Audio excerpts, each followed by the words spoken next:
to Triad. I'm out in the hallway outside the cafetorium where this year's fall play is being rehearsed, and I'm here with Mrs. Mulrick, the director.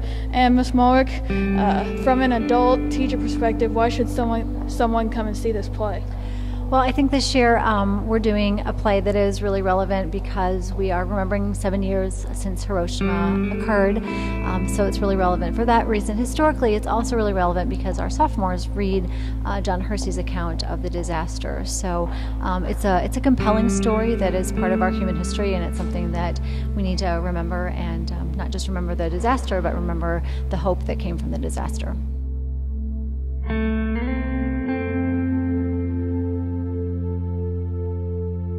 Also, what made you decide on this play? Well, after Macbeth last year, I realized that it's a good idea to do something that we're actually studying in the school. And so after I looked for some scripts that I thought would be connected to the text that we already read, I came across both of these plays. It's 2 one-acts, and so I decided to go ahead and tie into the book that we read with our sophomores, Hiroshima.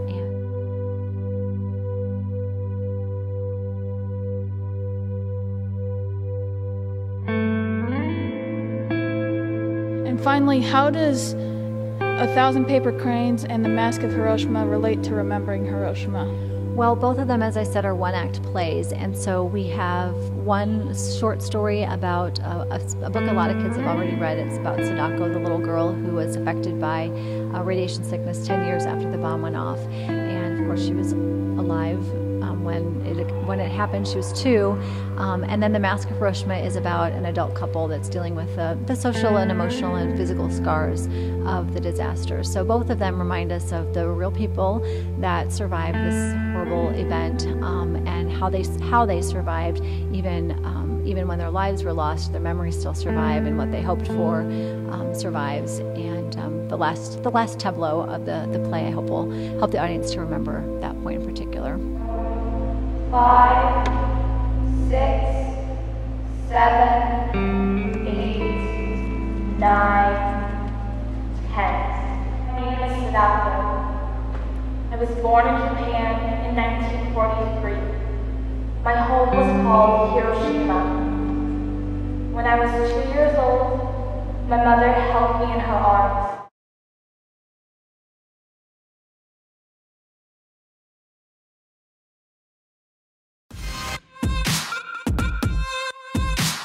What's up, Triad? I'm here in Waikiki. Let's go to Mason. We're here with the coolest people you'll ever meet, so just be prepared to see how cool they are. Yeah, let's just take it away. Hey Triad, I'm here with Tyler Hank, and tell me a little bit about what this organization does. Okay, well, we're ASA Entertainment. We're doing an anti-bullying tour across the country. 14 weeks. We started in California, work our way out this way, and then we head down to Texas. We go into Texas, then we work our way back to California again. So it's a different high school every day. So it'll be five high schools a week, 15 or 14 weeks. So it's 70 high schools across the country, and it's with the Anti-Defamation League. It's the No Place for Hate campaign, trying to stop bullying, mainly cyberbullying. Just let kids know if they're getting picked on or they're having issues in school, they can go see a counselor. What's up, guys? I'm here with Coco, and what can you tell me about what we have going on here today? So we have one of the top athletes in the world for extreme sports. We have a 13-foot tall half-pipe that we're going to be riding the show, and we're not just bringing like the sports aspect of it. We just want to bring also a message, a positive message to the kids to stop bullying one another and stuff. And we're here with Eito Yasutoko, professional inline skater. What got you into this industry? Okay, I'm from Kobe, Japan, and I'm a professional inline skater. And then we're doing the tour. It's a high school tour, and then we're doing the demos for anti-bullying campaign. Yeah. Alright, that's probably the coolest thing we've seen so far for the anti-bullying campaign. What do you guys think? Yeah, I think we should definitely do something like this more. This is something neat and different that our school's never done. So I think you to the Marines and for ASA Entertainment for coming out. See you next time, Triad. How's it going, Triad? I'm Jake Simpson. I'm here with Shiloh Levitt, and we're talking about her life when she was bullied. So, what happened in the ATV accident? Well, I've had 3 ATV accidents, and in the first one, I was 7 years old, and me and my sister were looking for a cow to take to the butcher after my mom got off of work, and our tire got stuck in a rut, and we ended up hitting a tree. And my face basically went into the glove box of the gator, and I had 24 skull fractures. I had a metal plate put in the top of my forehead that goes across here. I had a patch put in my nose because I had brain fluid leaking out of my nose, and I was in a coma for 2.5 months. And then that was about a year-long recovery. And then my second one, we had a glass cab on our gator, and we went down to the pond pasture to pick our saddles up, and we hit another rut, and we flipped it, and that's how I got the scars on my wrists. And then my last one was whenever I was 14, and I was being stupid with my friends, and we were mudding, and we flipped it, the gator, and my leg went out of the gator whenever the whole weight of the gator was on me. And so my pelvic bone basically shot, or my femur bone basically shot through my pelvic bone and shattered my hip. So I have 3 plates and 9 screws in my hip. And I almost lost my arm, and that happened in that one. So, from all that, you had to go through major surgeries and stuff, and had some structure differences in your face. So did that start the bullying? Yeah, and it started whenever, because a lot of my friends knew me back home in Muscatine. A lot of them knew what happened to me, so it wasn't a big deal to them.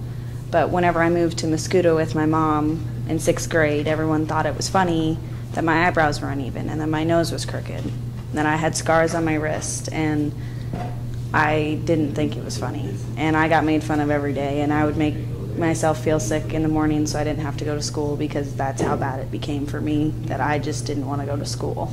So what did they do or call you, or what kind of happened at school when this happened? I'd get notes put in my locker that would just say really rude things. And I mean, there was time, my nickname, people would refer to me as Eyebrows. No one called me by my name. I was Eyebrows or Crooked Nose. And no one ever really acknowledged me unless they were making fun of me. We understand that you went through, that was a rough time for you. But is there any advice you could give to anyone else that is going through the struggle right now that could help, that you could help them with? You have to realize that in school is not who you are. You are whoever you want to be. And no matter what people call you, no matter what people think of you, no matter who your friends are, no matter what clothes you wear, no matter if you have a lot of money or if you have a little money, the person you are is the person you are inside, and no one should make fun of you because of what you like or what you dislike. No one should make fun of you because you went through crashes and you had facial reconstruction, your eyebrows are uneven, or your nose is crooked. You should be liked for who you are, and if people can't see that who you are is what they should be striving for, then you don't need those kind of people in your life. And I also think that if the bullying does get bad enough, you need to go to someone and you need to tell them what's going on, and you need to make sure that it stops.